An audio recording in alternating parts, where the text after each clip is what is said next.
Hey everyone, how is it going on this hopefully good Friday night? A little chilly here in Louisville. Well, technically it's Good Friday. Oh, it is Good Friday, isn't it? How is this Good Friday? It is Easter weekend. It is. It's hard to believe that it's already Easter in 2020. Know. You know, not too many people celebrating with families, unfortunately. Yeah, that's definitely amazing.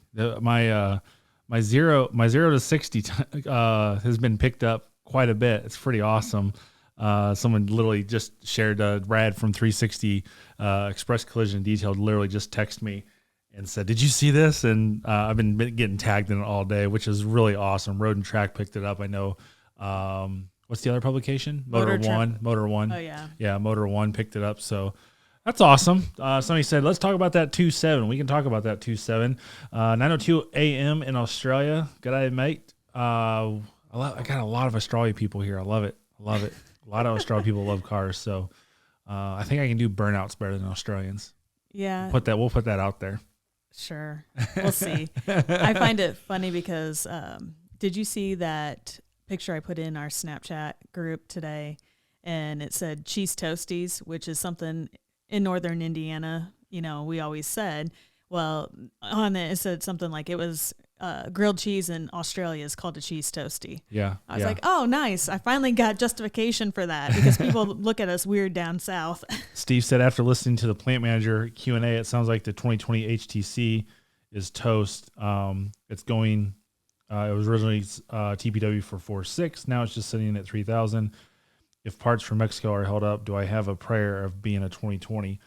I think I haven't been able to listen to that Q&A, and you said it was really long, like it was a couple really, hours. it was really long. I didn't have that time to listen to it, so I still think and still believe that cars that are at 3,000 status are going to get built. They're not picking up any orders right now, and that leads me into exactly what I wanted to talk about first. Well, if you think about it. If they return back to production, say May 1st, I know in some ways that's like hoping, but they weren't supposed to start production for 2021 till September. Do you really think they would move up that production date? Because they're not going to keep the plant idle for that long. No, I don't think so. You know, I've been talking to quite a bit of people, and a lot of stuff's still up in the air. Obviously, it's when, you know, the government, they're watching what the government says and stuff like that. So, I had someone send this to me in email. This is from the Corvette Concierge group, and says, here's what we know right now. At this time, the production plant will remain closed. Production at Bowling Green will start up again once GM determines it is safe to do so based on government guidance given the COVID-19 outbreak. GM has not announced when the plant may reopen. Orders will not progress through the production process while the plant remains closed. We are still unsure how production will be impacted with this closure. Pricing for the 2021 Corvette has not been announced yet. GM has not announced if any orders at the 3,000 status will move to the 2021 model year. Once GM announces an official production plan for the Corvette, we will be sure to keep customers up to date with the most accurate information. If you have any additional questions, okay. So here's a couple of things I'm taking away from that. So just like I said, there's no plans right now on what it is, that's kind of for every company out there. We don't know when we can go back to work. Which you know, if my personal opinion means anyone to anyone, I think this whole thing has been blown out of proportion. The government screwed us and screwed so many out there. And my personal belief is that there's gonna be more people who file bankruptcy on this than people who will die. And anyone who's died, anybody who's been sick because of it. I have a coworker that's not been to work because he thinks he's got it. So, you know, thank goodness he caught it early and has not been to work. But that doesn't work in my building. But you know, it's just sad that there's so much stuff out there, and I've kind of joked around. I don't know. I don't pay attention to media and stuff like that. But you know, why are they not calling this COVID-20 instead of COVID-19? So it sounds like it was brought up and made aware of in 2019, which is why they called it COVID-19. Well, yes, they say that China first started reporting it towards the end of 2019. Right.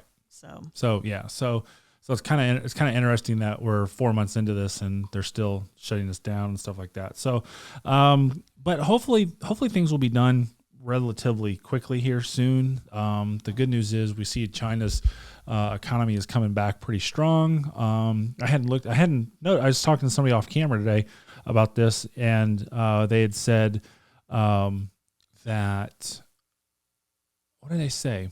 How do I want to say that? They're like, they were talking about their 401k.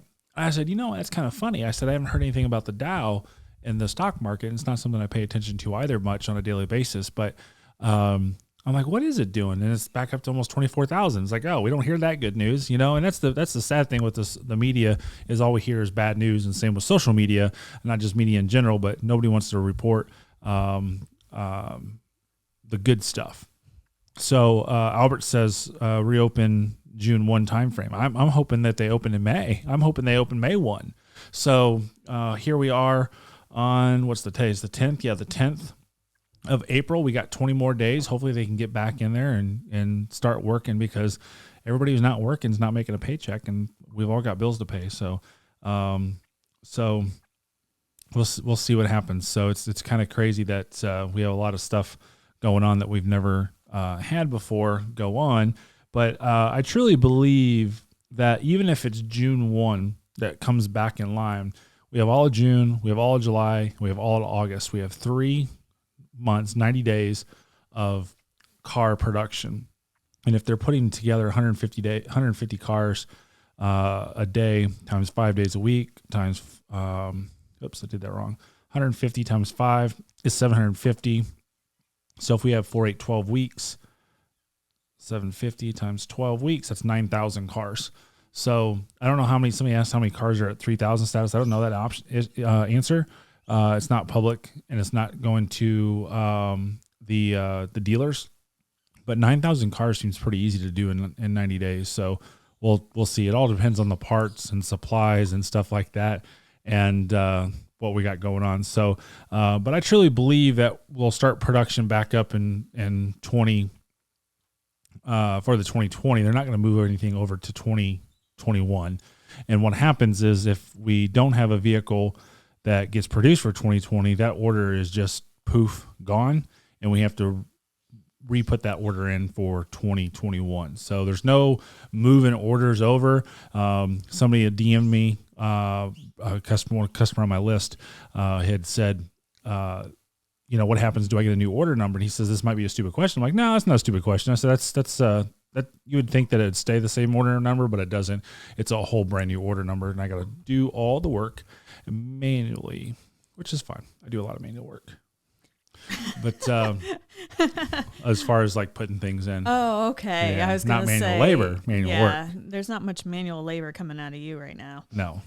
So, but one of my customers on here, Ed, he had asked about his deposit. Once we put the order in and you sign the form that we have everybody sign, deposit comes non-refundable. So unfortunately, we did not see this coming, and this is something that I've never experienced in 20 years, and nobody's ever experienced anything like this in their lifetime. Nobody on this planet has ever experienced this, regardless of your age. And so basically, we just go out to 2021. Another question I saw come up was the water. We can talk about the water in the engine bay.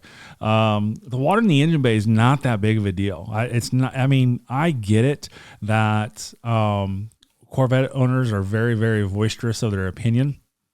But the water in that engine bay is no issue at all. It's not a flaw in design. It's not something that the GM is going to change or fix because the purpose of all that is to get heat out of the engine.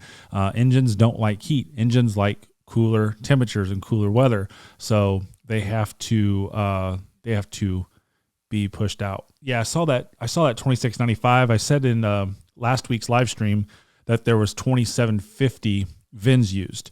So not all VINs are used all the time for whatever reasons, but I was putting in my system that 2750 was the last VIN number that was made. But there's also the pre-production cars that were out there too. So it seems like there's about 1,000 of those. So I think Corvette Blogger did something that there was 3,700 cars sold in the month of March, I think is what he said, 3,700.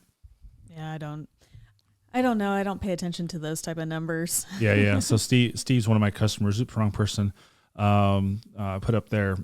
Steve is one of my customers, getting a C8, and that's dead on. It's what I've told everybody. We just need to stay positive, and I've got my car, and that does not like put me at relax by any means. And the emotional up and down of this thing I experience, and not an arrogant statement, not narcissistic or anything like that, but I think this whole process is what makes me a better Chevrolet salesman and a better Corvette salesman. As I went through this, and then I went through it 10 times worse than any other person, because I had trolls and drama and people making up negative things about why my car was on hold that I knew was not true. But the whole world, anybody's not the whole world, I'm not that big of a deal, but anybody in the Corvette world, I should say, was all assuming that these rumors were accurate, which I knew they weren't. I was talking to enough people behind the scenes and whatnot, but yeah. So so I get the ups and downs of this and the emotional toll of this, and it hasn't, none of that has letting me like forget that from my customers. And I think that's what makes me the best Corvette salesman in the country is I get it.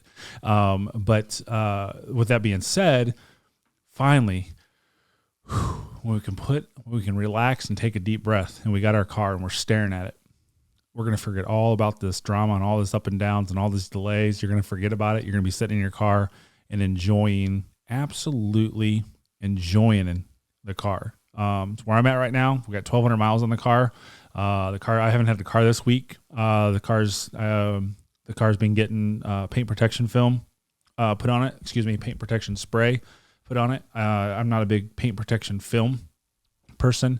Never have been, and I have some proof in a video that I'll probably put up next week, maybe once this car gets done. I'll put this video up next week that shows why I don't want to do film and why I didn't do film. But with that being said, we're spraying the whole car, and they're finishing it up right now.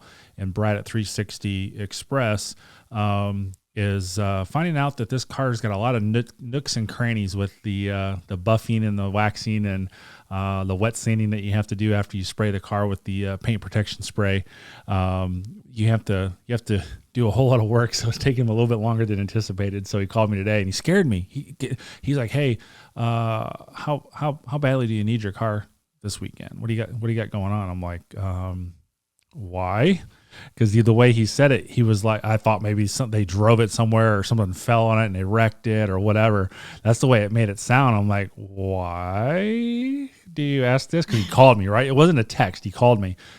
And I'm like, dude, you're good. And I told him to take as much time as he wants, right? I know he wants to be like, oh my God, I got Davenport's car and it's 4 days. I told him it was going to be 3. And dude, we're fine. We're good. Take your time. If it's the weekend, if it's Monday, we're good. I'm not going to, I want my car. I want to have fun with my car, but I recorded enough content last week to last me for 2 weeks. So I was fine without the cars because I knew it was going to be gone for 3 or 4 days.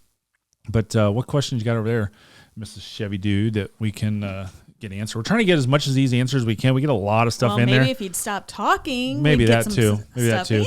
Super chats always get answered, and then you can text in to our 502-909-5192 number.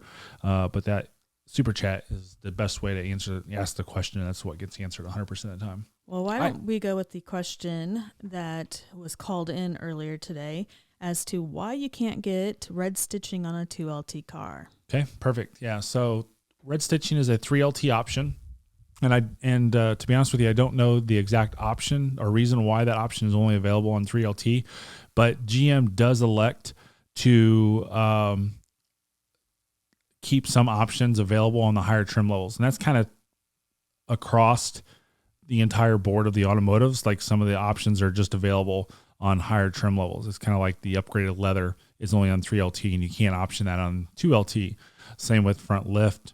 On a 2 and 3LT is available, but it's not available on a 1LT. So some of that has to do with the way they make things. So maybe that red stitching isn't available across the board, that they're just trying to minimize how many cars get it and whatnot. So that's probably the reason why.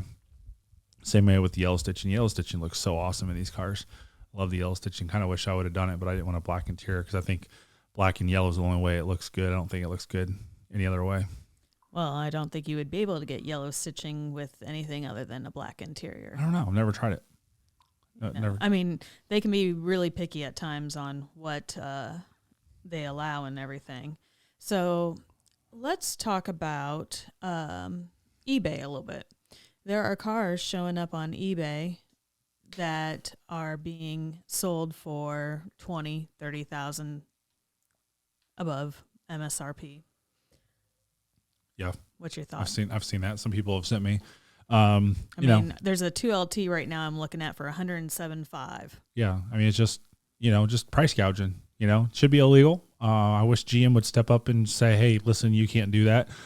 Sell it for MSRP, get your allocations and move on. I would love to spend more, I would love to sell stuff over MSRP, but it's not ethical. It's not right. And in the long run, it alienates your customer. So when you sell something over MSRP, it just, that customer has no loyalty to you. You took advantage of them in their mind. And I agree with that. So, somebody's going to pay it. Somebody's going to want the car, especially right now, the way things are, because you can't get a car. So somebody's going to pay 10, 15, 20, 30 grand over. Some people, their money doesn't mean anything to them. And they're like, hey, I got the car. You never get that dollar back. Yeah, this is crazy. I just found a 2LT for $130,000. And that's just absolutely crazy as to spending that type of money when it, that that's a good $40,000, $50,000 above. Right. So, I mean. Yeah, it's absolutely insanity. But like I said, people are,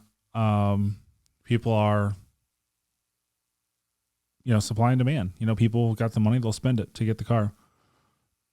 Glenn's from Boston. Hello, Boston. Love it. Australia's the furthest person I've seen from here. Someone asked if I saw Amelia Hartford's Burnout. I did. I saw a little bit of it. I didn't get to watch all of it because I got busy, but most people don't understand that I don't really watch a whole lot of YouTube. I'm on social media a lot, but I don't get on social media to look at things. Unless it's TikTok. Unless it's TikTok. Oh my God, that TikTok stuff is crazy. You drive me nuts so much that I don't even get on myself because I already have heard everything through you. Okay, well, let's talk about this. Somebody wants to know how to get that shirt. Oh, okay. It's on ChevyDudeStore.com. So somebody else gave me the idea of it. So I'm like, okay, I'll do it. And so yeah, you can get this shirt on ChevyDudeStore.com. And magnetic ride control. I know we have it. Yep.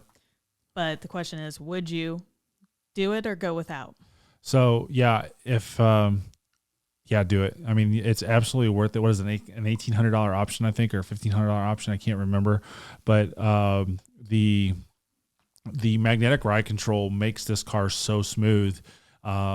So not saying that I did it, but if you were doing 150, maybe up to 177, I don't know why I just came up with an exact number of 177, but it's a very, very smooth car at those high speeds. And it is a completely different car at that high speed than it is a C7. But at your normal speeds, 40, 50, 60, 70, it's extremely smooth. So if you get on the internet and drive from Jeffersontown, Kentucky to Floyd's Knobs, Indiana, and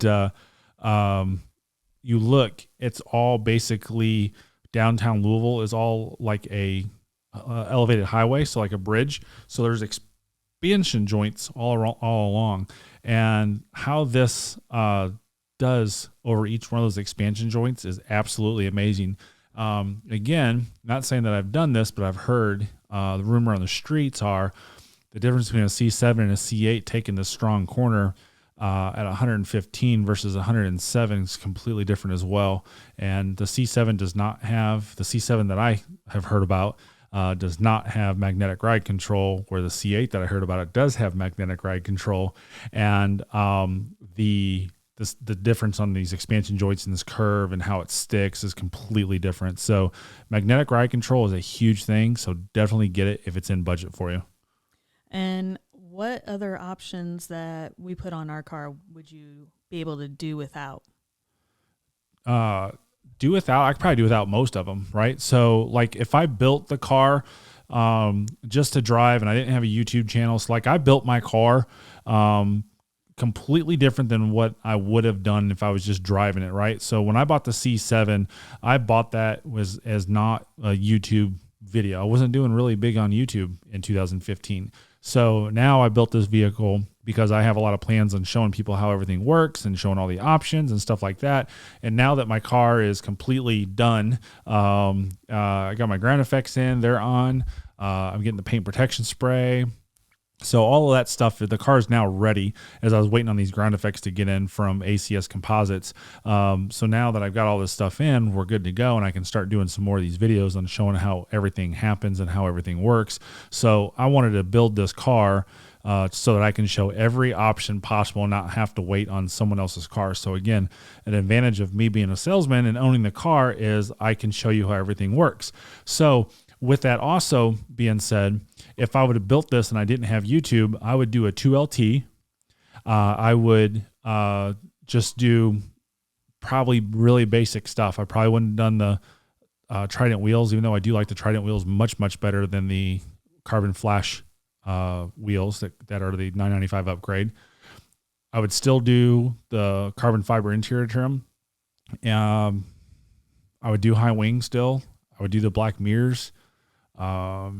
What else would I do? I mean, I would just probably have black interior since it's 2LT. I mean, I'd have a $75,000 to $80,000 car, not well over 100 that I have now. Yeah, I mean, you refuse to do 3LT on my C7. Oh, you're bringing that up again, huh? Yeah. You also refused to give me the color I wanted, the interior I wanted, you know. Why do you want to drive this car? I don't know. I don't know. I just have fun. We had somebody ask, do you know when Corsa exhaust will have a catback exhaust system for the C8? I don't. I talked to Corsa close to the beginning of the year. It maybe was February. Maybe it's February or March when I talked to him last. And I love Corsa, and that's what I have on my C7. But they're going to be one of the last ones to market. So they said that they're going to go real slow on it. They're going to make sure they have the best system, which I agree that they will. They have a really good system now for the C7. So the C8, they're just going to have a really good system as well. So I'm working with Soul Performance on the C8. Street Speed 717 worked with them. He hooked me up with them. They are sending me their cats right now. So we should be having new exhaust system on the car pretty soon. And then I'm going to do the full exhaust back past the cats. So that way I can kind of show everybody what the differences are, what they're doing, how it sounds, the driving, you know, if there's smell. I don't think there'll be any smell on this one. So with the C7, you lose all your catalytic converters. It's just straight piped basically back. And it stinks. It does. It's a good stink though. It's a good stink. No, not necessarily. So does it do anything to our warranty? You know, here's the thing, what I always say on warranty, and I have a video about this. The Magnuson-Moss Act protects you to change your car to not void your warranty. But GM's got deeper pockets than you or I do. So if GM says, hey, listen, we're not going to approve this warranty claim, then you're out, right? You can fight it in court, but that's a lot of money. So you just have to deal with it. But most likely a dealership is not going to see on this car that you changed out the catalytic converters. They're just not going to be able to see it, right? So that's kind of helpful. So the answer is probably no. But if GM comes and specs the car for some type of catastrophic failure, then you might have an issue. But I'm not worried about it. Steve said, what happened to all the videos that GM is going to release with started production? Yeah, I kind of wondered that myself. I'm glad you're bringing that up and not me. I'm kind of wondering that myself. So all this stuff that they said that they were going to do in normal GM fashion, they didn't do it.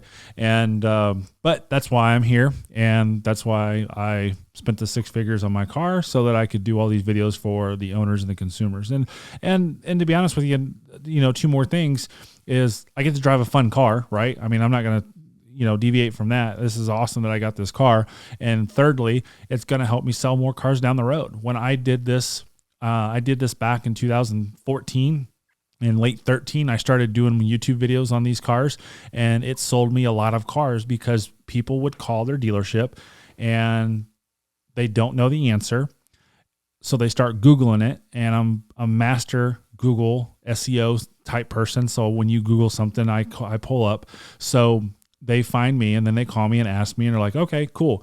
And they also will pull it up after the fact and be like, I don't know how this works. How do I look this up? Where do they go? They go YouTube. So I create a video of people asking questions of how this works, and la-di-da, they find my video, and the next time they want to buy a car, they come to me. So that's the kind of the game plan with this car, is to further car sales, to help the Corvette community out a ton, and just overall have fun.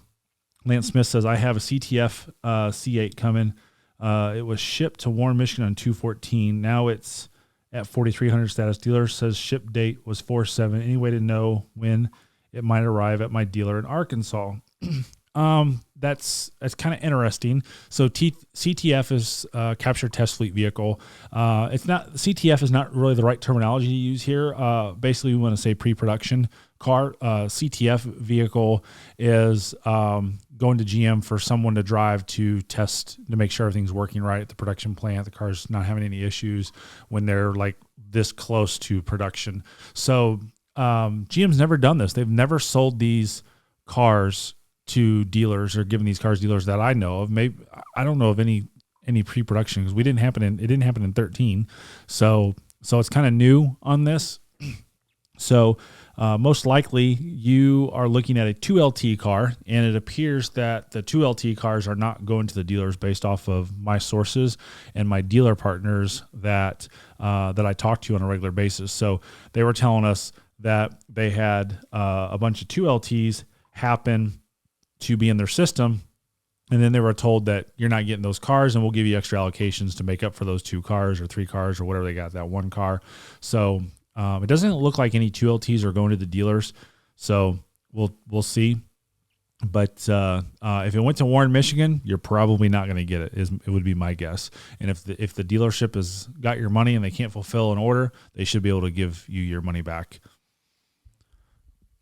Anthony thinks new shirt. First time I wore it on camera. Actually, I've worn it on camera. You guys just haven't seen the videos because they're. Hey, I wore it Tuesday night. Yeah, you did. I don't think. But the camera's never on you that much, though. I know, because you don't like me. It's all about you. I know, all about you. I'll just leave the camera on you from now on. How's that? People might like it better. They probably will.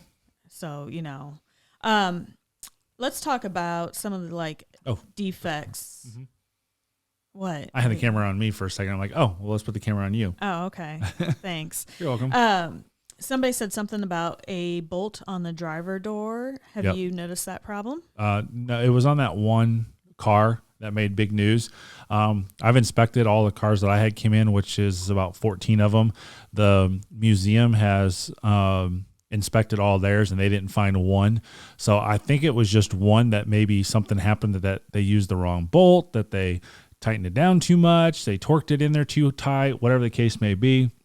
So I've only seen one instance on it. You guys might have seen more, but the museum, I don't believe, has seen one, which they're going to have the most outside of maybe Quebec and McMulkin, but the museum definitely has a lot of cars there.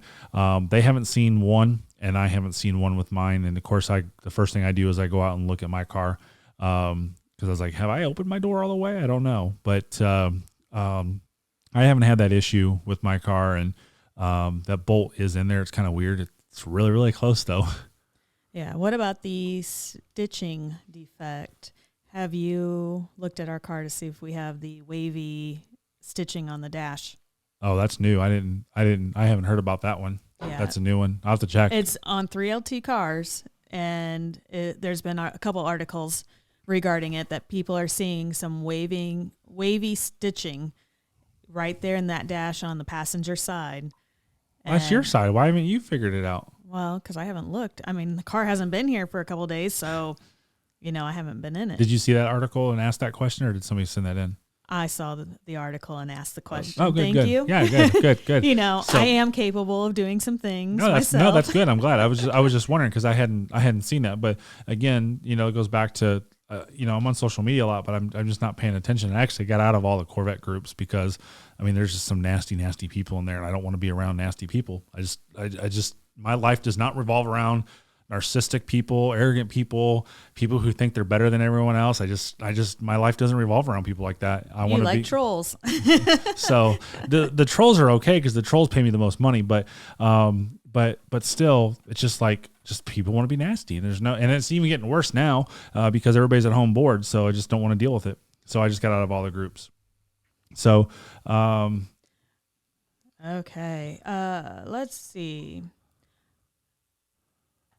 Tires. Somebody had a question about tires. So talk about the Michelin tires on the non-Z51 versus Z51 cars. Say that again. Tires. Yeah. Non-Z51 versus Z51. Are they the same? Oh, no, they're different. So the Z51 cars are a summer only tire, and the non-Z51 cars are the all season tires, right?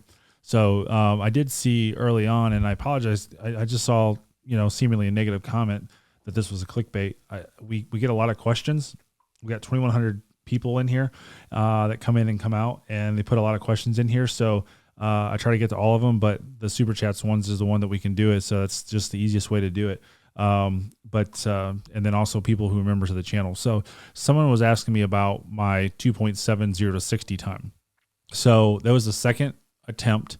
I did, I think, a 3.2 the first attempt, and then you guys see me coming back, getting out of the car. I was like, you know what? I didn't hit 2.9. I was like, I at least want to hit 2.9, right? So I was like, well, maybe I didn't launch the car right, whatever the case may be. So when I'm coming back down my buddy's driveway, I was like, I'm going to do it again. And thank goodness I had all the cameras rolling. Because then I launched it, and the car felt different when I launched it. But, man, that car launched so hard that time, and it just shot me straight off. And I saw 2.7, and I'm like, why doesn't it keep going? I was like, why did it stop at 2.7? Well, it needs to keep going. And then it clicked in my head. It's like, oh, crap, I got 2.7. Holy crap. And then you see me get out of the car because it's registering at that point, and this is all live, right? This is all like not reenacted. It's not scripted. That's just live reaction right there on the driveway that I'm like, holy crap, I just hit 2.7. That's like when it was hitting me when I got out of the car. And I was like, wow, I mean, that's 0.2 faster than GM. I knew there was a 2.8, and I'm thinking, wow, I didn't title the video this way. I was like, I got the fastest stock car in the world, and I'm like, maybe somebody else is going to hit it. Who knows, but that's why I'm glad I said up front that I have my tires at full PSI. I haven't flattened them out. I'm using the stock tires outside of being non-run flats because I changed those out. But it's kind of interesting. Follow up on the CTF car. It's a gray 3LT with Z51. And it has been invoiced to my dealer in Arkansas. Okay, so that's good. That's good news. So that is really, really good news. And so it would imagine how fast they can get it from Warren down there. So they may have been putting those through extra quality hold, and they've been sent up there for whatever reason. So yeah, I mean, would you suggest going on the Jack Cooper website and checking? I don't know if Jack Cooper, see if it would have it in there. It would just show it going from Jack Cooper up there. They may not use Jack Cooper to bring it back down. So it just depends. It just depends. Fender asks, he's a member of the channel. Let me find his stuff here, right here. He says, do you find the front lift useful? Would you put it on your build even though you can't lower the front? So I don't think front lift is all that useful. The car, I haven't measured the C7 versus the C8 yet. So I need to do that. We need to do that when the car comes back. So, but now I got ground effects on the car. So the C7, but that's good. So the lift might actually be helpful. It might be. Yes, correct. So here's what I'm telling everybody when they're asking me, do I get it or do I not get it? Is if it's in budget and you can afford it, get it, because it's a $1,500 option or so, and you're going to regret getting not spending $1,500 if it rips the front of your car up, right? So I would say it's just just get it. I don't know if it's completely worth it, but it's worth it in the sense that you don't want to rip anything up, and you can just stop for a second, take a breath, hit a button, let it raise up, go over a speed bump, come in the driveway, whatever the case may be. I saw all sorts of things happen with the C7. I saw this video. This guy's inching out, and he's almost 90 degrees across his driveway. He's acting. He's making stuff up. I can pull that C7 up on a curb this tall. So if you look outside my dealership, we have this curb that we typically put trucks up. I can put a C7 up there with no problem. And the curb is probably 6 inches tall. And so I don't know what people are thinking. Well, I can see where it can be helpful because, we have those couple areas that you either have that weird where it's gone steep downhill and then it just flattens out. Yes. And, in that spot, it is very helpful on the Tesla, and it would be helpful on the C8 to be able to raise your nose up so that you can go in that area because the C7 would scrape if you did not take the hill or go downhill in the proper manner. You're going to scrape. Right. Yeah. No, that's dead on. But it's just rare. It's just rare occasions that the C7 has more ground clearance than what people think. You've got that little buffer of the plastic thing that hangs under, but it's not that low of a car. It sets low, but it's not that low. So yeah, go to the Scott asked, has the factory started to develop a process for checking employees for COVID and supplying enough PPE for multiple shifts and appropriate separation to comply with safety in order to open within 30 to 60 days? I don't know that to be exact, but here's what I know GM's doing is they're going to make sure that everybody's safe. It's hard to have that social distancing in a factory because they are within close quarters. Multiple people are touching the cars, but a lot of people do wear gloves and stuff inside the plant because they're just working with cars, right? So they try to keep their hands nice and not, beat up. So they're going to do the right things. They're going to do proper things, but I don't know what those are. And so yeah, they're definitely going after it. What were you laughing at? Jordan. What'd Jordan say? He says, "Thanks for the content, Mike. I'm bored out of here." What's he doing? Sitting in front of our house? Probably. If you guys start hearing sirens, we know what's going on. We don't have any cars parked on the street tonight.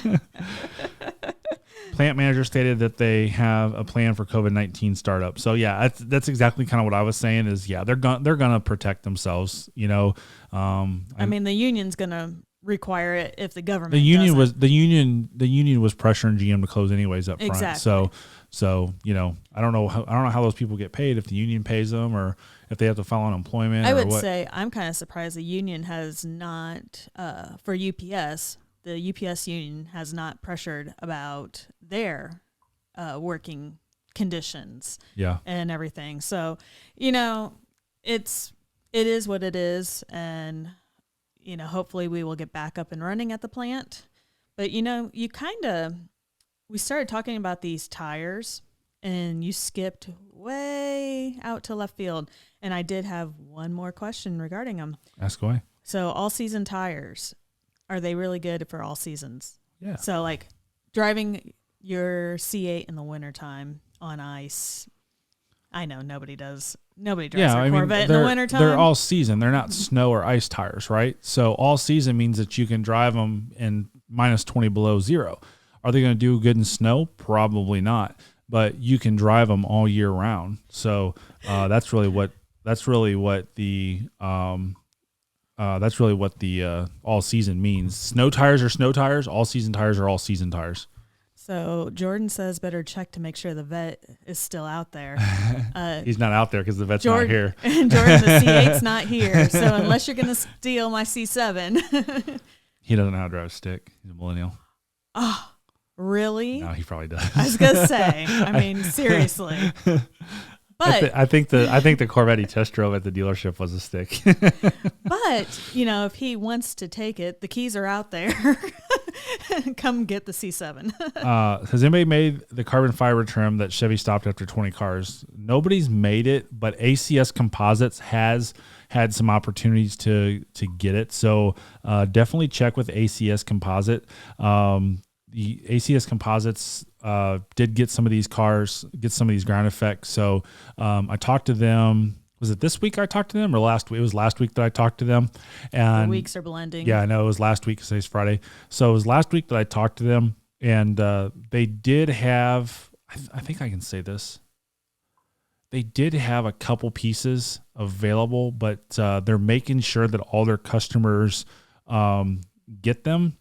Make sure that none of them are damaged, make sure none of them have any issues, that none of them get damaged versus in shipping, stuff like that before they make the last couple that they have available to the general public. But ACS Composites, the people to check up on up there. So they're in Canada and they're monitoring it regularly, but there's no difference on this COVID. Their plant's pretty much shut down and everything's done up there, and just the owners are around the building, and the owners doing a lot of work up there, so they're doing really good.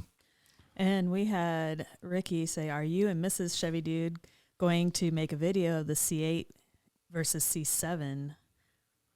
And we talked about that a little bit on Tuesday.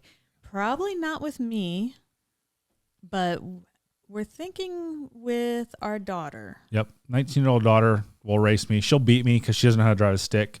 So I'll do the C7. The C7 does not stand a chance. There's not a C7 on the market that is stock from the factory. There's not a C7 that's going to compete with the C8. It can't do it. My Camaro would beat the C7 manual transmission. I think the C7 versus C8 Camaro stock would be really, really competitive, but I could never beat the Camaro when I was driving the stick on the C7. I'm not the best stick driver either, but I'm at least decent. But you like to miss a gear. I know. It happens. I think it even happened when you were. Short throw. Hey, you talked about putting one in. I know. But I think that even happened when you were racing the Camaro. Yes. On the drag strip. Yep. When I did it against Amelia, I missed third gear. Put it back in first somehow. Don't know how I do that. I mean, you want to blame missing the gears for losing to your 17-year-old daughter at the time, but know, maybe she's just a better driver. Someone asked, does the C8 have remote start on start? Yes, it does.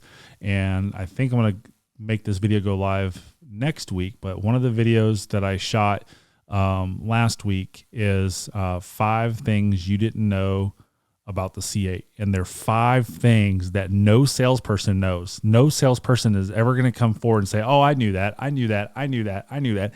Especially the one with the remote start. So I'm not going to spoil it, but the one with the remote start, I didn't even know, and I was shocked, and I learned it again. Thank goodness the camera was rolling. I love those moments when cameras are rolling and I catch something because you see my real reaction and how much fun I'm having and stuff like that. But it'll probably go live next week, and it's going to be 5 things you didn't know about the C8, and I haven't came up with the title completely, but something to that effect. Okay, here's a question, not fully C8 related, but it could somewhat be, and I know we're talking about anything, but is there a difference in the buying process between ordering a custom car and taking something off the dealer's lot? So in a nutshell, no.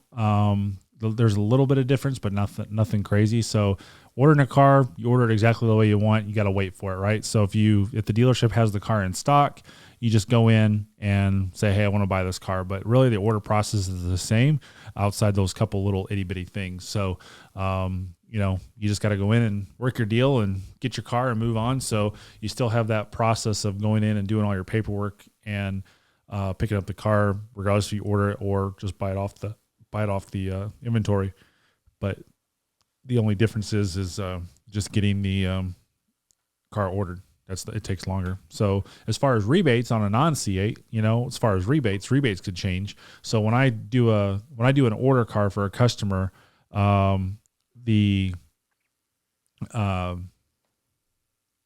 don't show rebates, and I let them know what the current rebates are, but I don't want to quote a rebate that expires in a week, 2 weeks, 3 weeks, 4 weeks, when it's going to take 6 to 8 weeks to get a vehicle here. So I've been ordering a lot of Silverados lately, which is really weird.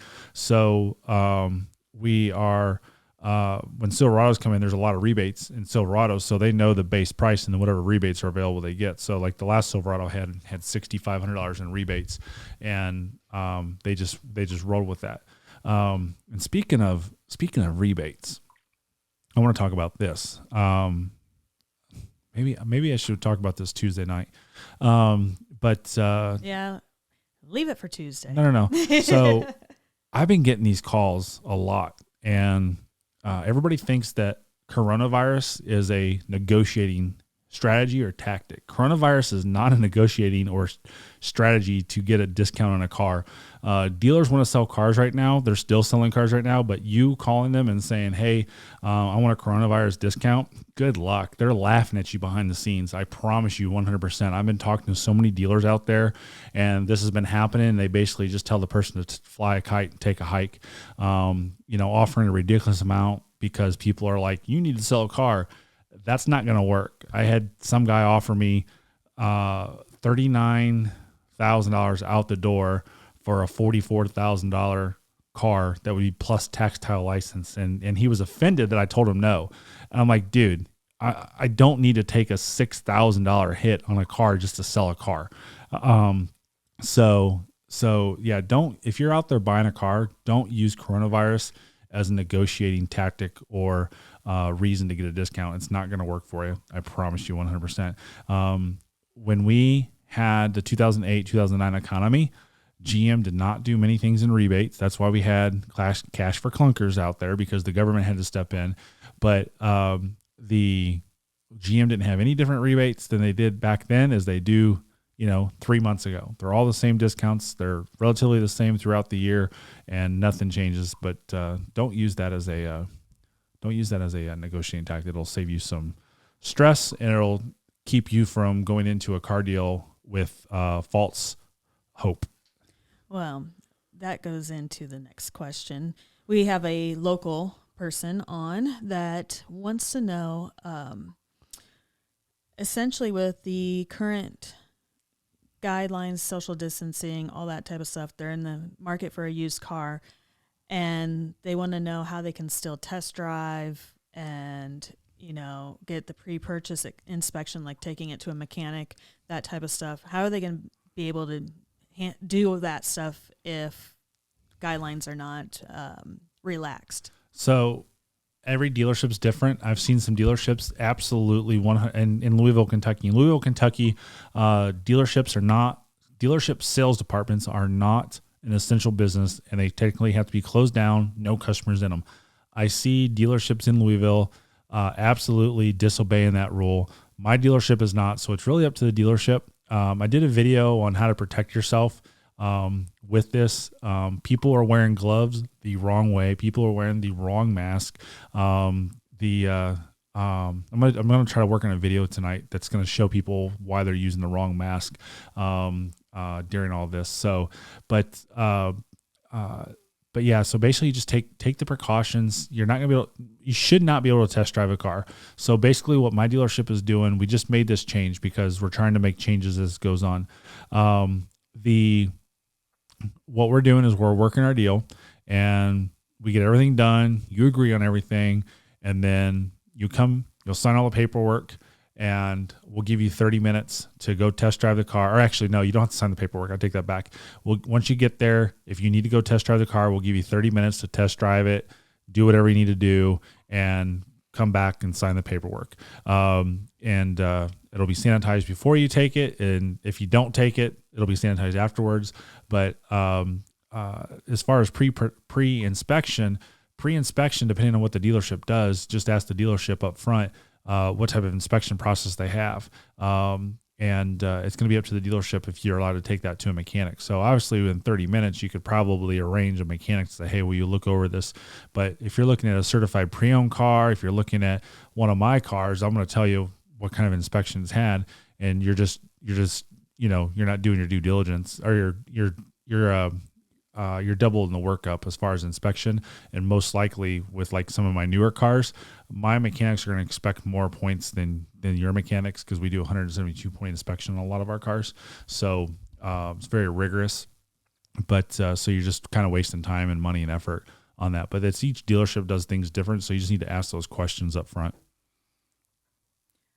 Okay. You just had me like lose my concentration on where I was going, because I was getting all these questions around. Good. And everything. But I did have a conversation with a friend of ours today.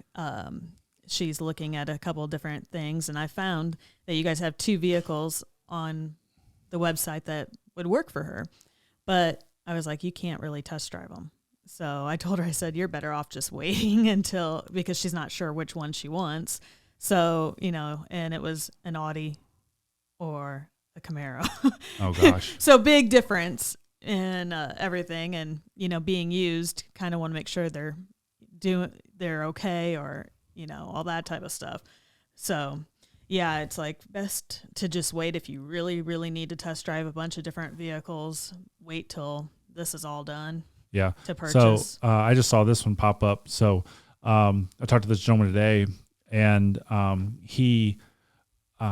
told him this Facebook post that I put up, 3 weeks ago. And in 2007, no dealership, you walk into a dealership and say, hey, would you pay cash for my car? Would you write me a check for my car? I don't want to sell it on a private market. And I just, I don't need another vehicle. I just want to sell it to you. They would laugh in your face and tell you no. Right. So now it's a very routine business practice. We came out of the economy in 2008 and 2009, and now we're beating people up to buy their cars. And it's just a funny thing, observation that I saw coming out of it. And I told people beforehand, why are we not going after Craigslist? And Craigslist was kind of fairly new back in 08 and 7 and 6 and 5. So I'm like, why are we not going after people that are selling their cars on Craigslist? And everyone laughed in my face, and they told me that that's a waste of time, blah, blah, blah. And we come out of the economy, and now we're doing it. So what I told Michael was that it's going to be interesting coming out of this, because we can't have customers in our showroom.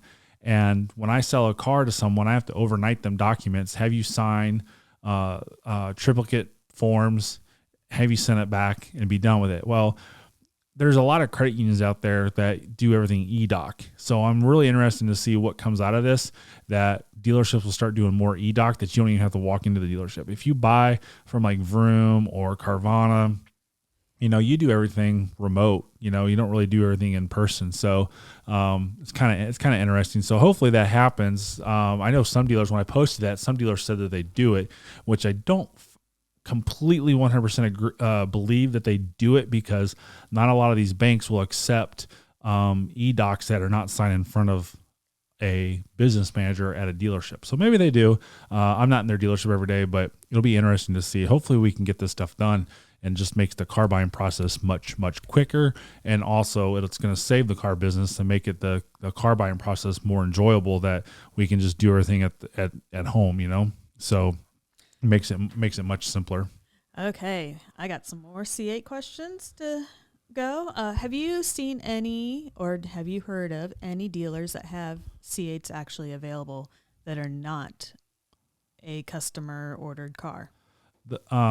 I don't know of any in particular. I've seen some people post, but they're like 20 grand over MSRP, which is why they have one. So I've had people call me and be like, yeah, I talked to this dealership in California and they've got one, but they're wanting 25 grand over. And I told them to fly a kite. I'm like, good. And you should tell them, I hope they have that car until next year and they can't sell it for 10 grand off MSRP. That'll never happen. But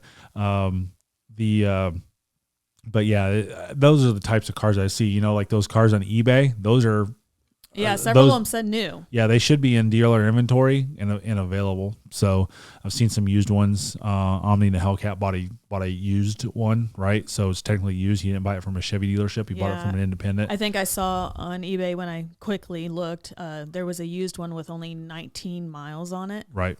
And it's like, well, that really wasn't used car. It is, but it isn't. Technically, a used car is when a car has been sold. Titled. Yeah, when it's been titled, when it's been sold to a non-Chevy dealership. So if I take a car in inventory and the dealership B down the street needs it, I'm doing a transfer of title. I'm not, or transfer of C of O. I'm reassigning the C of O. I'm not selling that car. That does not become a used car. It still has new car. So, but if I am Chevrolet dealership ABC in Louisville, Kentucky, and I sell it to independent dealer XYZ in Florida, and they're not a Chevy dealership, they, one, pay sales tax, and two, the vehicle is now titled, and we report the sale to General Motors, and now the new car warranty is activated, the new car benefits are activated, OnStar is activated, XM radio is activated, all of that stuff, and then that vehicle is considered a used car regardless if it's got 1 mile on it or it's got 200 million miles on it. It's still a used car regardless of the mileage. And somebody asked about GM earnings card. They said they had seen recently that you could use it on the C8. Yep. So you can get up $1,500 is what you can use on that. So, yeah, plain and simple. You can use up to $1,500.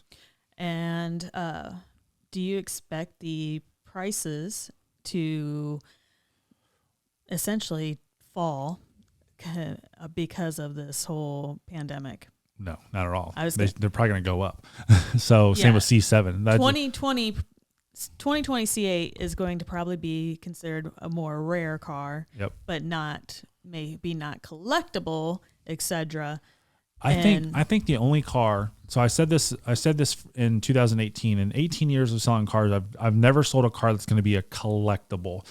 In 2019, I started saying this because I got wind in 2018 that the ZR1 was only going to be 1 year. And if you go back to my videos in late 18, early 19, before ZR1s were introduced, I say that in some video somewhere.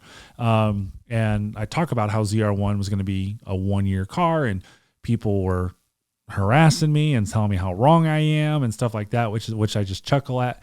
But with that being said, I think the ZR1s, if someone has bought one and just park it somewhere, I think that's going to be the most collectible car on the market. Last front engine car, especially if you have a manual transmission car, last manual transmission car in a Corvette, and the highest horsepower of any front engine car out there, 755 horsepower. So it'll be interesting to see what that does in 20 years. I think if you look at Pontiac Grand Prix, or excuse me, Pontiac G8, of how well those hold values right now. 2009 was the last year of those, 2008. And those things are still going for mid-30s. I just almost said Camaro SS, just the SS sedan, the Holden car. Both of those are Holden cars. I think those are going to be collectible as well. But the ZR1 definitely more rare and more collectible. So I think there was been 2 or 3 ZR1s totaled. So that just puts us to less than 2,500 out there and available. Okay. And Michael Davenport, which is always weird to see. Yeah. The same name. Customer he of mine. said, I missed you last Friday. He was I in heard, for an oil change. I heard he was in. Yeah. So, yep, I heard he was in. And, sold him a Colorado. Red one, right? I think a red one. I don't know that information. Yeah, I think it's red. So, we've had several questions about the convertible. And again, this goes with people at 3,000 status, etc. So let's talk a little bit about those who are at 3,000 status and when the possibility of the convertible being made.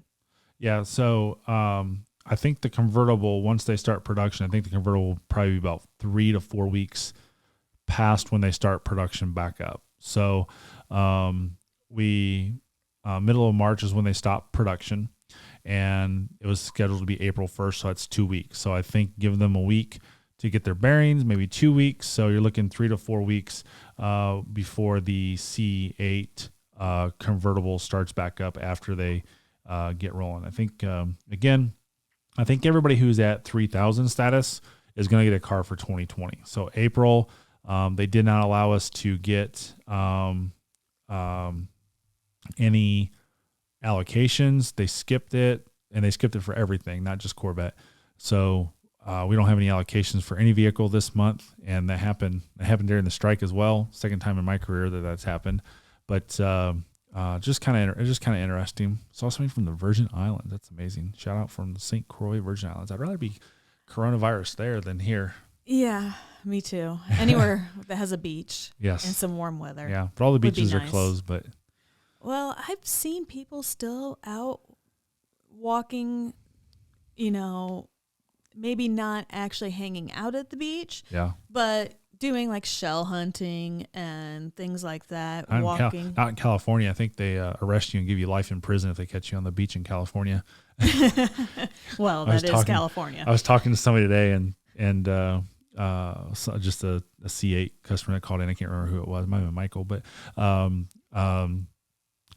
in California, I mean, just the CHP and the police out there, LAPD, they're just so brutal on everything. And I think they just take things to the extreme, people doing donuts or burnouts, it's like, in here in Kentucky, I've got video of cops pulling someone over and like, hey, just don't do it in front of us anymore. See you later. Have a great day. I made a joke to Andy last week, pulled up, went down to the little corner store to get our dogs a soccer ball so they could play in the yard. And since we were home more and, we hadn't had a soccer ball in a couple of years, so we went and got a soccer ball so they could start playing. And I pull up and there's a sheriff's deputy there. Of course, I'm in the C8, and so I park kind of fairly close to him.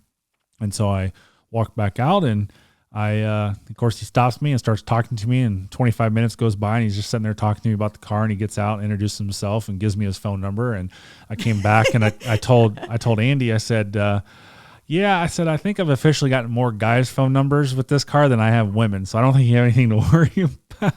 Well, and then the funny thing is when you tell me who it is, it's like, yeah, I know him. I worked with him. Yeah, exactly. So it's kind of funny. So, yeah. So Jeff asked, how much do you think they will raise the price of the 2021 Corvette? I don't think they're going to raise the price. Maybe they do it a full $1,000, right? I think that's way too high. They may just do it $50 just to have a price. But I don't think that they're going to raise the price on a 2021 Corvette because the 2020 has been such a bad launch, and that's not a jab at anybody. That's not saying anything negative. I'm just saying that's in general what the launch is. I don't think there's anybody at GM. 100% of people who are involved with Corvette can probably say the same thing, that this launch sucked. But some of it was their fault. Some of it wasn't their fault. It was out of their control, health issues, union stuff, all that good stuff. But so we gotta make up year. We got 2021 is gonna be a makeup year just to launch this car in 2021, get a do-over, sell a ton of them, have a lot of happy customers, have a lot of great buying experiences with the museum and with dealerships, and just everybody get out there. We'll be back to our normal with car shows and Carlisle and Vet Fest and all of that stuff. And the NCM Bash, all that stuff. But, here's the big thing though. Everybody, now that the C8 is out, everybody wants the Z06. They want to see what the Z06 is going to look like, how much horsepower, all that information. And, we've already heard that, just rumors, etc., that they're probably not going to announce it until next year. Right. So that's going to make it a 2022. And, people are impatient about the current vehicle. Just wait till that Z06 gets announced. Right. So I think this was going to be the first year that the Detroit Auto Show was going to be in June, and which I was excited about. I found that really weird, but I like it because I don't want to go to Detroit in January. Okay, so it's too cold up there. But of course now it's canceled, and that's what I said once that was announced last year. I said the Z06 is going to be announced at the Detroit Auto Show in 2021. So I think I still believe that. I didn't get any insider information. I get a lot of good stuff. The one person I talked to for the last couple of years, this person has been dead on with everything they tell me. They told me where the launch or the unveiling was going to be. They told me everything about it. They told me it was going to be about the moon landing and stuff like that. And I've told people in the past that you can go backwards to those videos before that stuff came out and you can see the Easter eggs I put in my videos. I like to throw little Easter eggs in my videos because I can come backwards and say, I did this because of this, right? I don't want to give up any information that GM has secrets. If somebody else gives it up, that's them. They can take those repercussions, but I don't want to deal with it. And so with that being said, I put in a couple videos ago, a couple weeks ago, that it would be really nice if GM offered the carbon fiber high wing spoiler, and next thing you know, somebody leaks the photo that I had been given of the carbon fiber spoiler and the new colors and stuff like that. So I was like, I made a comment in it, and then somebody leaks the photo. So I'm sure that person didn't get in trouble, but I would have gotten in trouble. But it is what it is. We had a question about 0%. Do you think GM will put 0% on the C8s? No, 0% chance. I would say that. Supply and demand. They don't need to. They don't need to put that on there. And really, I did a video on 0%. 0% really isn't that big of a deal. It's not a savings. It's costing you money. So on a current Silverado, if you buy a Silverado, it's costing you $6,000 to do 0% because you lose all the rebates. On the Corvette, currently you lose pricing and stuff like that. On the Corvette, on the 19 Corvette, I should say. So. And J-Dub, if you would like to place a deposit on a 2021, you can go to ownac8.com. Yes, I saw that. I forgot. I saw that and it skipped me. I figured I'd just get it to you, because it's. Oh, I wasn't looking at this screen. I was looking at this screen, so I don't see the emojis on my screen on my computer here. So I got my computer and I got my iPad here, and he's got little fire engines, fire lights there like that. Yeah, you've been talking, and I've seen it come up a couple times, and we just haven't been able to get to that. We just get a lot of comments and this chat feed goes fast, and then I'm having to deal with text messages and everything. And we get this major alert for super chats. That's why if it's a really important question, that if you want to do a super chat, it supports the channel, it supports us, supports our time doing here, and so we appreciate that for everybody who does it. But that's just a way we can make sure that we see it. And if you think you got a super important question, you can do that. Okay, so talking about the COVID-19 and the plant being down and possibility of suppliers also being down. Like I know Mexico shut down a lot of their stuff. Even the Corona plant got shut down. So you can't even get Corona beer. Yeah. I'm sure there's plenty of stock though for those who drink that, but it's not going to help you with the coronavirus and everything. So do you think that's going to delay things even longer or add constraints that we weren't seeing? Yeah. Oh, absolutely. Yeah. It's the whole ripple effect, and not that I really want to bring this up, but it's brought up every day on the channel. That GM filed bankruptcy and took a loan from the government and blah, blah, blah, and the bailout.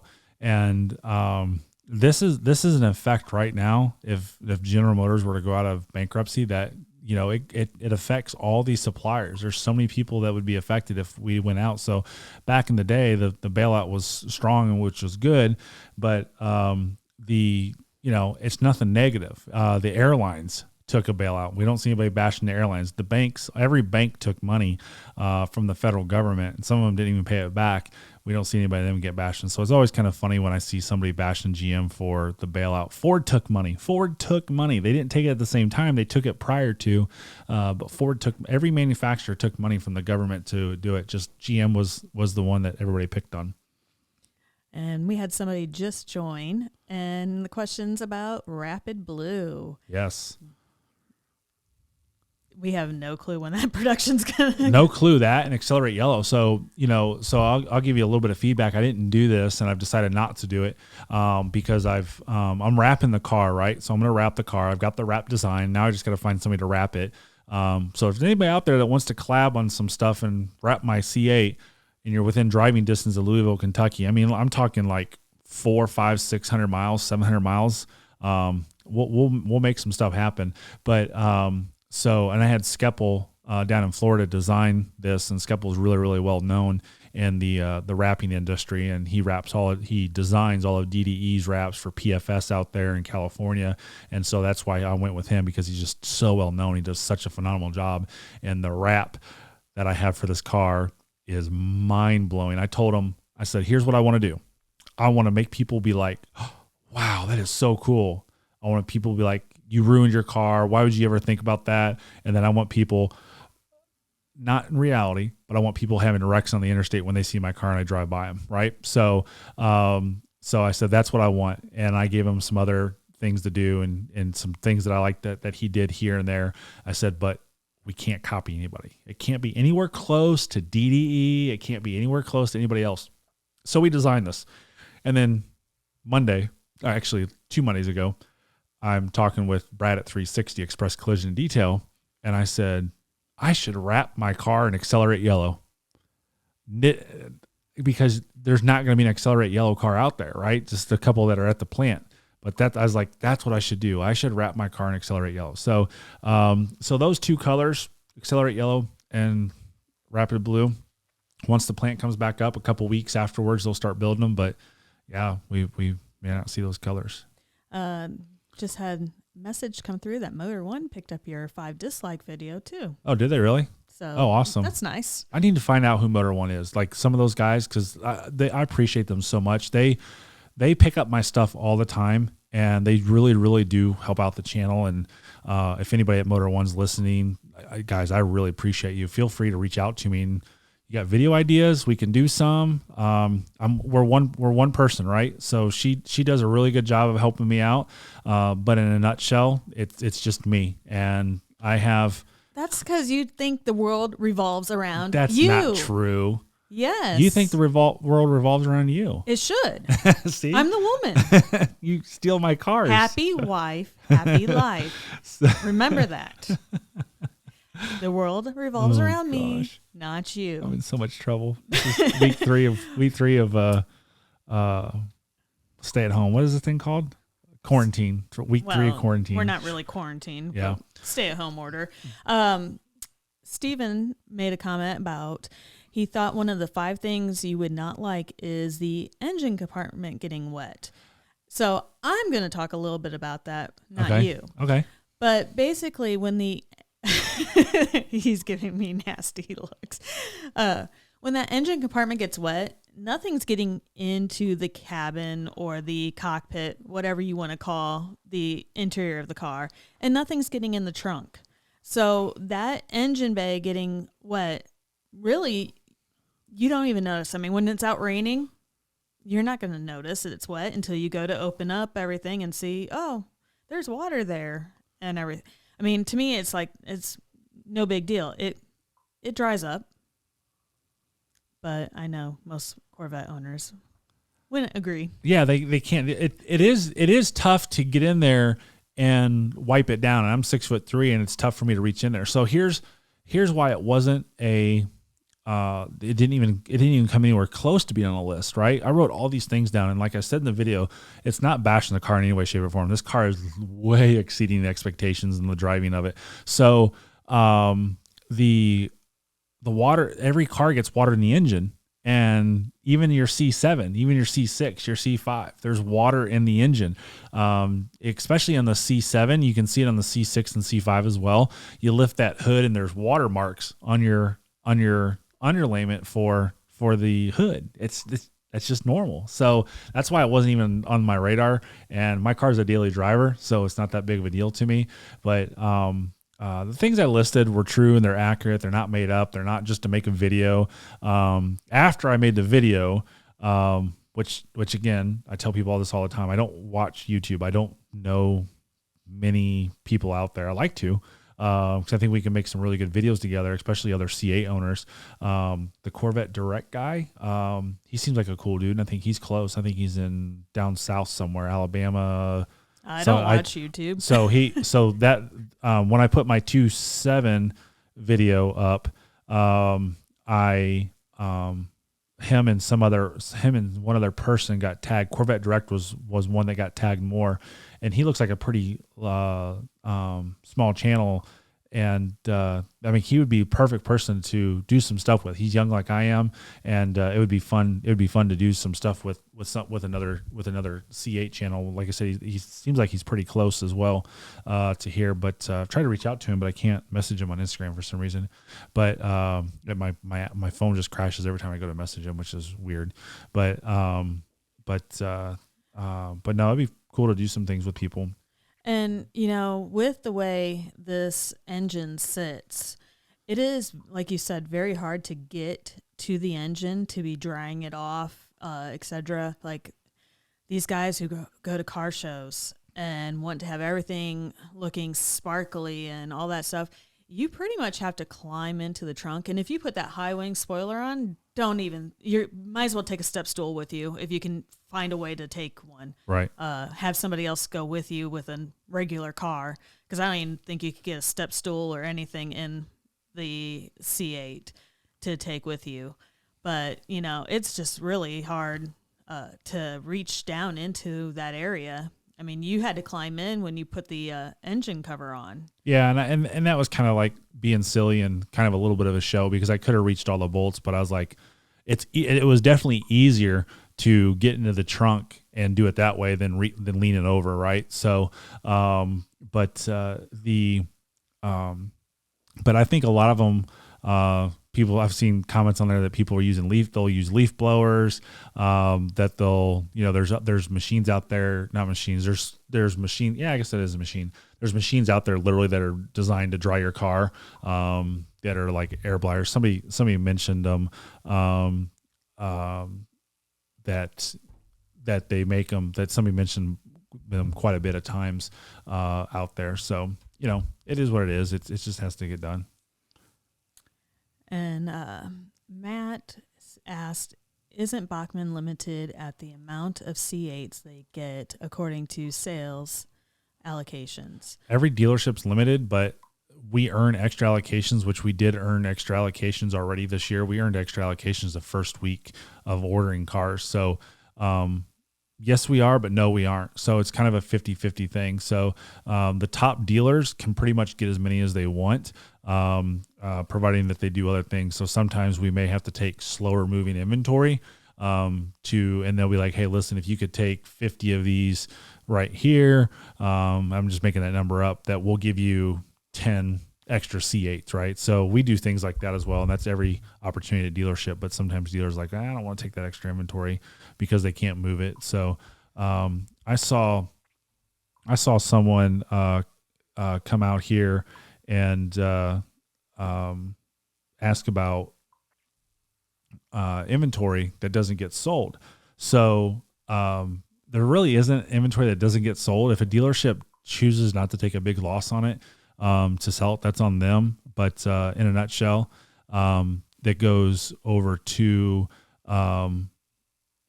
used car inventory, right? So they all get sold.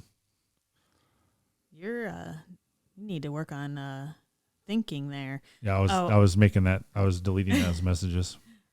Duramax Nick, do you play Fortnite? I do. We don't need to talk about that game.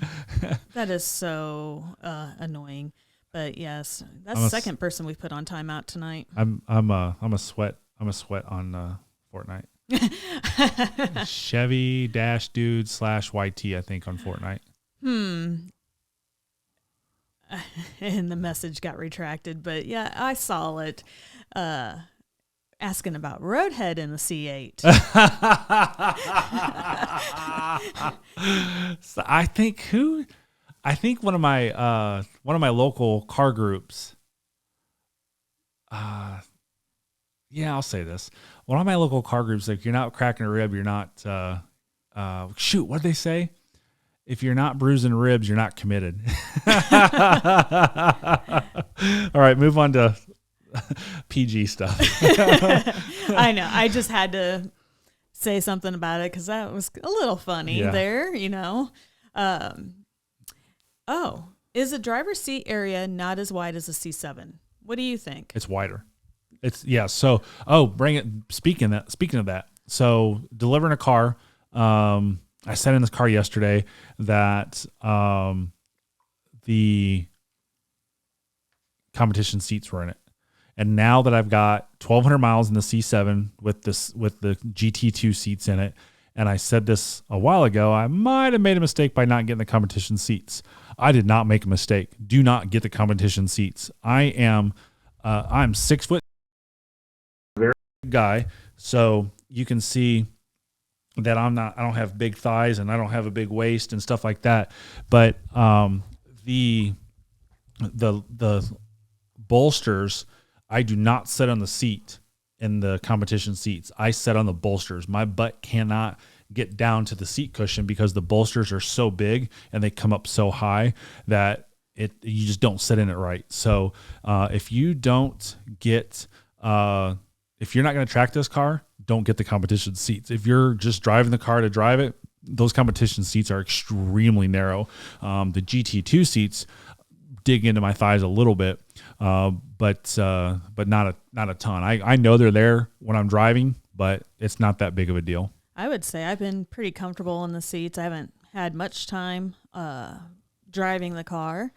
Somebody hogs it, but I think the seats are a little more comfortable than the C7. Yeah, I think the car in itself is much comfortable than the C7. I can't wait to see what a long drive, because we've driven the C7 10 hours. I've driven the C7 10 hours on a trip, and just see sometimes long drives are what really tell me, because like the Camaro, I hated driving that thing on a long drive. Yeah. I wasn't comfortable, and it would just, by the time I'm done, I'm like, I can't be in this car anymore. And, Norway. Norway, really? We have somebody on here from Norway. So Glenn asked to talk about the options on the 2021. So there's not been any confirmed options. There's just leaked stuff, and the leaked stuff is leaked, right? So looks like a couple new colors. Looks like we got carbon fiber high wing spoiler, which my car will be getting, providing cost. GM, I put in a video a couple weeks ago. Should I get these mirror caps? And I got to say thank you to you guys, because you guys saved me a ton of money. But everybody's like, no, don't do it. Don't do it. Don't do it. It's a waste of money. Well, I sold those mirror caps to someone, and I installed them for him, and I'm glad I didn't buy them because they literally just go over the mirror. They don't. I thought you took the mirror cover off and you put those in. Well, I popped that mirror cover off of his car, and lo and behold, there's nothing there to stick it to. And I'm like, oh, these go over the actual mirror. So see, and that's how I assumed it. I didn't. When I was talking to you about it, I'm like, I don't like that idea. Yeah. I don't like the idea of putting caps on. I'd rather have the whole mirror changed out to a visible carbon fiber. Yeah. So for $1,000 some odd for that is an absolute ripoff from GM, which is why I'm not doing that. I'm not doing the front things as well. And what front things? The little things that are like L-shaped or right angled at the front. Where the air intakes are. Oh, so okay. those things were like $2,000, and I'm like, I'm not spending that money on that. So I never did ground effects on the C7 because it's like, I don't see the value of spending $3,000 in these things. So I never did it. And I don't know why I did. I don't know why I did it on the C8, spending the money I spent on them, but I don't know. Because that's your baby, and you bought the C7 for me. Now seeing them on there though, I don't know. Well, no, because the C7, the black blends in too much. So that's why. It's like yeah, and I'm kind of getting used to it. Yeah, me too. Now that we have black wheels on there and got rid of the chrome. Oh, which by the way, I need to sell those chrome wheels too. Oh yes, please sell those chrome wheels. So, anybody want chrome C7 wheels? I don't know what we actually had on them, but yeah, chrome. No, I mean like style. Yeah, they're the Z51 wheels. Okay. Yeah. So Glenn said, good job on the 5 things you didn't like about C8. It really made me aware of things to be aware of.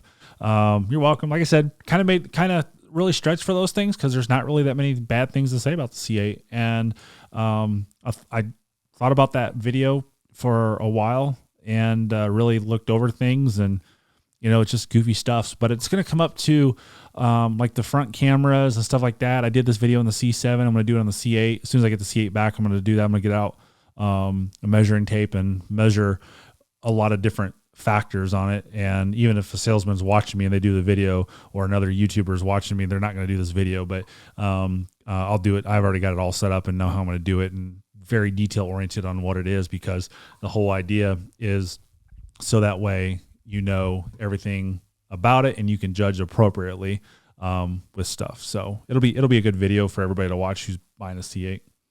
I like this question. Does the C8 have the they put it as battery saver, but the battery tender, and will the C7's battery tender fit on the C8? Yes. So both those questions, those are two questions, and they're both yes. And video, I think I'm going to put the video up next week. So we got some issues with Corvette, with YouTube, and with so many people at home. YouTube's really hurting right now because they don't have as many advertisers, and there's more people watching. So everything I'm doing, my videos aren't getting viewed as much as they should be, and the income's not there. So I'm thinking, like, do I really want to release these videos now and waste them and not get them viewed and not make the money on my time and efforts of creating them and stuff like that? So, but I do have a thing of 5 things you didn't know about the C8.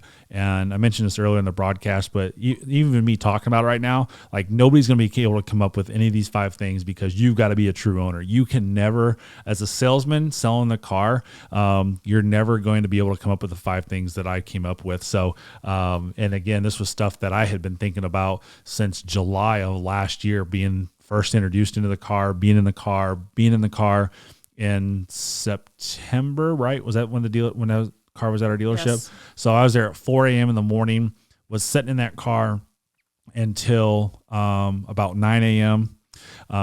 From 4 a.m. to 9 a.m. I'm sitting in that car, playing with it, messing with it, doing things with it. And then afterwards I sat in it, played with it, messed with it.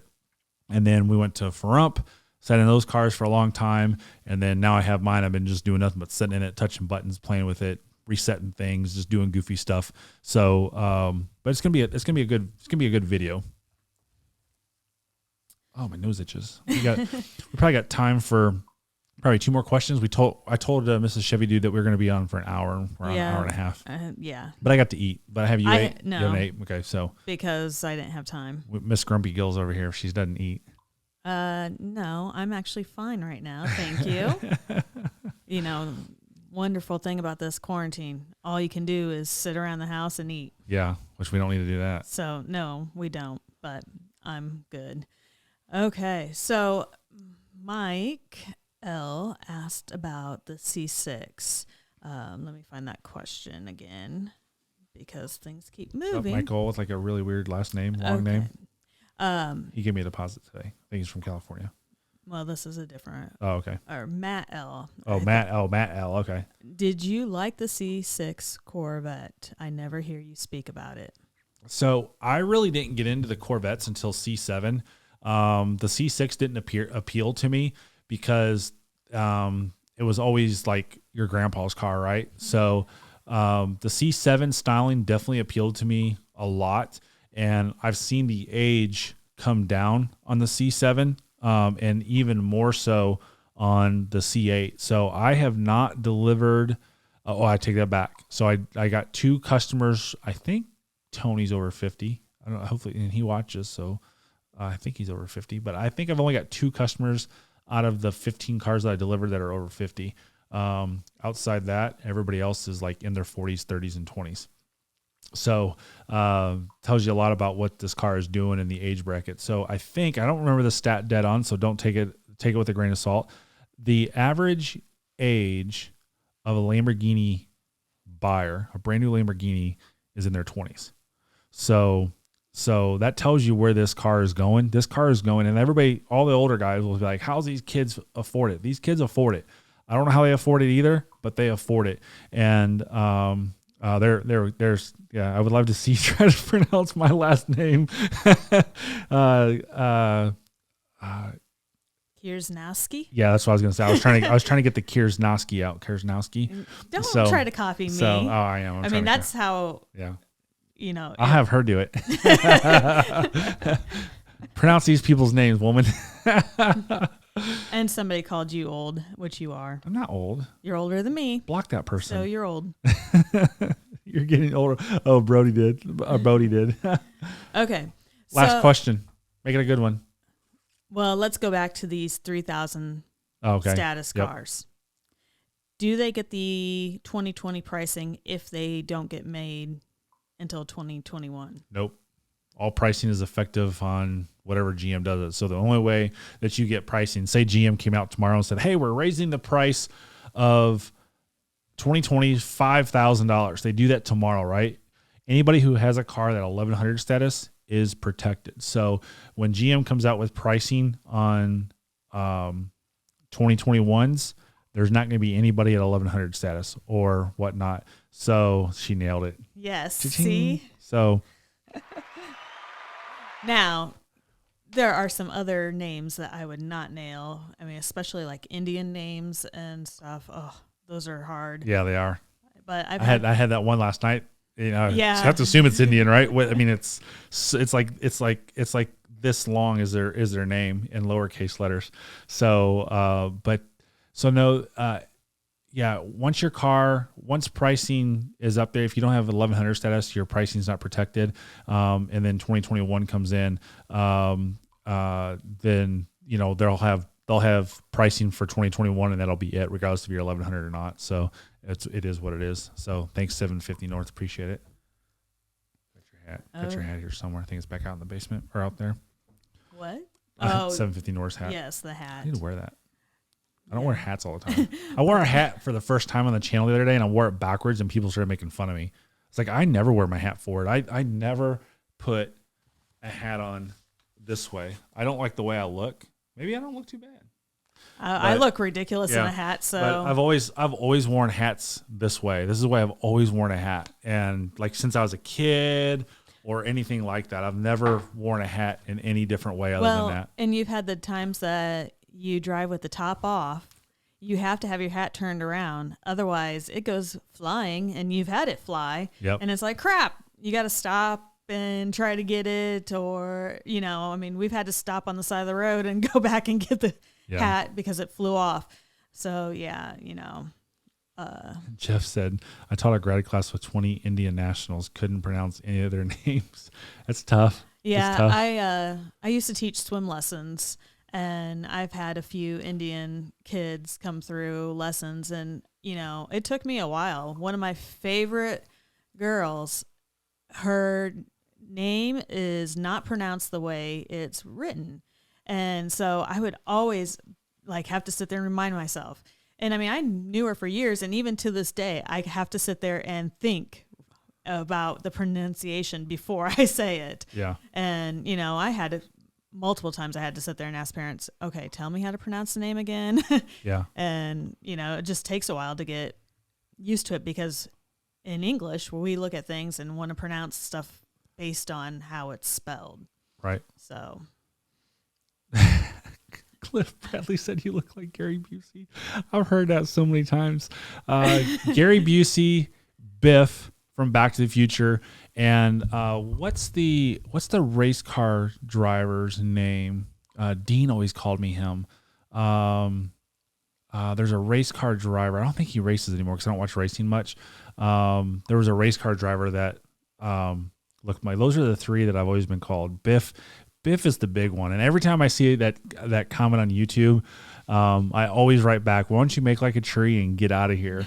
Because I'm a huge Back to the Future fan. So when they call me Biff, I just chuckle, and I just have to say one of those stupid phrases, that Biff always says, instead of make like a tree and leave, he says, make like a tree and get out of here. You're about as smart as a screen door on a battleship. It's screen door on a submarine. You sound like an idiot when you say it wrong. You and movie quotes. You can quote so many movies. that you're used to watching, and it drives me nuts because a lot of times we can't even watch, like National Lampoon's Christmas Vacation. Tommy Boy. Oh, Tommy Boy's Let me tell you why I suck as a salesman. I can sit there and watch movies like so many times and still not be able to quote them unless the movie was right in front of me. Office Space. We just watched that the other night. Oh, my goodness, yes. Oh, my stapler. It's my stapler. I like watching the 80s and 90s movies. I haven't watched this in a long time. What about Bob? Look at me. I'm sailing. You know, that's not one of... How do you remember? Like, we haven't watched that in forever. It's a stupid human trick. I told you I want to watch The Goods tonight. Yeah, we could do that. And I'm still missing used cars, but we have to buy it. Yeah, we have it on DVD, but... I haven't. No, we don't. We threw out all those DVDs. I know we had. That's what I'm saying. We had Biff. Someone said Biff. Laugh out loud. Oh, Andreas. I thought about getting a shirt. I was told to try to pronounce one name. It's like I can get the first part. Andreas. Andreas son. See, I've got some friends that are up in there in Norway and stuff like that. YouTubers, and so. Well, I grew up with my best friend. Yeah. Her father is Norwegian. Yes. And, yeah. His name's Tora, but it's spelled like Thor. Yeah. And she has cousins and everything over in Norway still, and lots of family. I mean, her father's the only one that came over here. You guys are going to get me started saying movie quotes. Russell said, fat man in a little coat. Look at that pretty girl out there, Richard. I wonder if she dates one of the Yankees. No, the one you like the most is the wings. Tommy wants wingies. Sorry, kitchen's closed, only cold stuff. What's your name? Helen. You look like a Helen. So Helen, let me tell you why I suck as a salesman. Yeah, oh my God, what happened to your face? I knew it. Richard. Oh, jeez. Okay, so we need to go live just with Mike doing movie quotes. Movie quotes. So, you guys say the movie look, and he'll as soon as I do that, remember the one live stream I talked about how I know all these area codes and people started throwing out area codes and I was wrong on every single one of them. I was put on the spot. It's because when you're put on the spot, Yeah. it's hard to recall things because you feel pressure and then you're like, you don't want to take so much time to think. Yeah. So, like 616 and 606 I get mixed up because 606 is Michigan and 616 is Eastern Kentucky, and I for some reason I see a lot of those numbers come through. 313 is Detroit. But you just wanted me to say Andreas. I did. All right, so let's we got really off topic there. Yeah, we did. You guys are distracting us tonight. Love it. Appreciate everybody being here. Appreciate all the super chats. Appreciate the love, the thumbs up, the shares, all that stuff. We can see all that stuff, and there's a lot of stuff going on, so we appreciate it. Yeah, somebody just text in 402. Nebraska? You're going to sit there and start getting all these, questions. And we got Thomas saying 372. Yeah. I don't think we're going to put Mike on the spot. And I definitely am not going to know any of them. So, all right, well, let's nail out one more question that we've got. Okay, we'll just go with the last one. Going to be a C8 question, or is it? Nope. Any chance a Chevy Volt with a V comes back? Nope.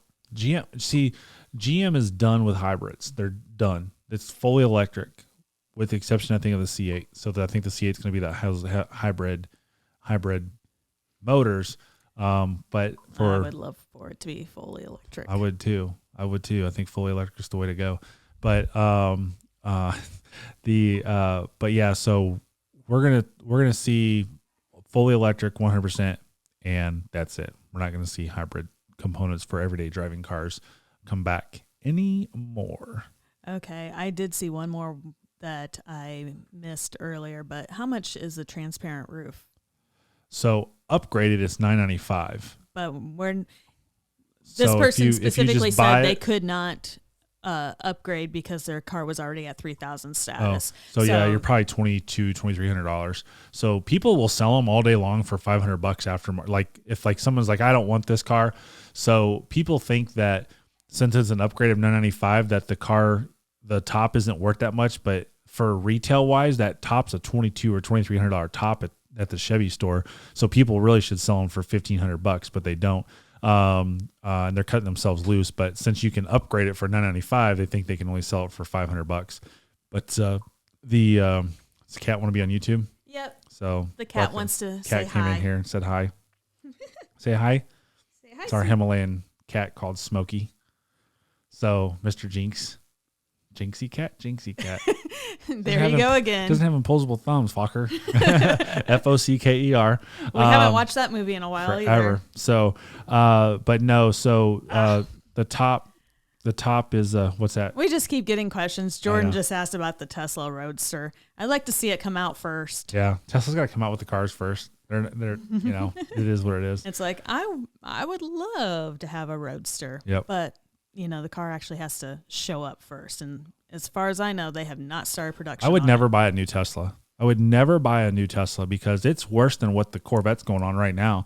You put a deposit in a Tesla and it could be 8 years before you see the car, And I mean, yeah, because I don't remember when they announced the Roadster, but 2 years ago. I know it was before the Y. Yeah, and the Y just started production. Yeah, it was 2 years ago. So, but it is what it is. Well, guys, we're going to hit it here Tuesday nights, 7 p.m. Eastern time.